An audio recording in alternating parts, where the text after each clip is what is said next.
One of the things I always talk about is the pubic bone. I teach it, right? Babies need that movement within their system, but we do too. One of the reasons our posture starts to go, the computer's winning, whatever is your argument, driving too much, too stationary, is we don't use the pelvis. Now, some modalities do the pelvic clock. The pelvic clock really can't be articulated well unless you have a good pubic bone strike. This is why tummy time comes first in babies, but most adults really can't be on their bellies. Again, the ultimate belly should be where the pubic bone should be engaged, right? The spinal sway, and then again can come over and can come over. Now again, and this is what you'll see with babies at first, that they'll do that. They don't head lift and have that kind of thing. That's not the way it's meant to work. That's already a little bit of a deviation.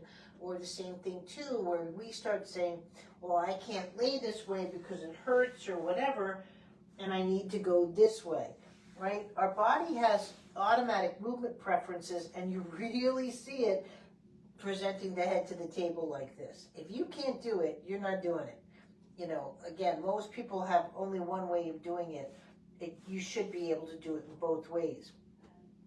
So, we're not here to do lizard moves, we're here to do human moves, but what you're doing here is you're lying and you're just going in and just feeling where your pubic bone would strike, right? Pubic bone is right where the sexes meet in the front of your body.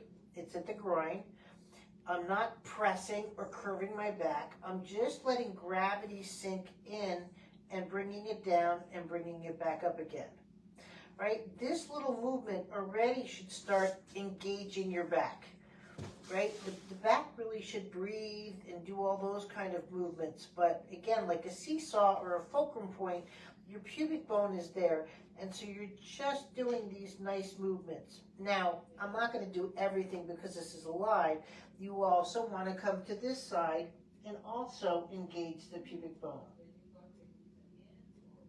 I'm going this way so you hear me better.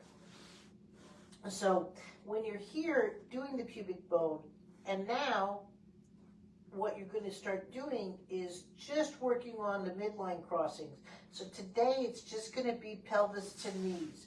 So you're going to engage the pubic bone, and as it's down, you're going to just feel how your knee wants to come over to cross midline. Now you might see it more with the heel of your foot, but really it's pubic bone into the knee. Right? And this is, again, where your baby is learning how to go into a pre-crawl, even though they're only a day or two old in tummy time.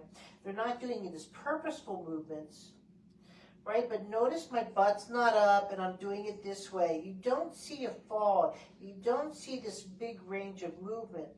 And that's why lots of times when I work on people, they go, well, she's not doing anything. Now, I should also be able to come this way. Now, this is an S curve. And this is a C curve. This is an easier curve on my back. This is a more complex because my face is going this way, my knee is going this way, right?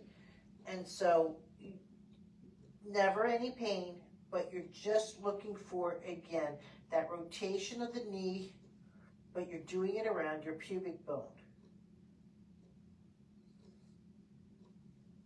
And you can play with it. Kids play. Kids don't do 1, 2, 3, and I don't either. You can play with it and just feel that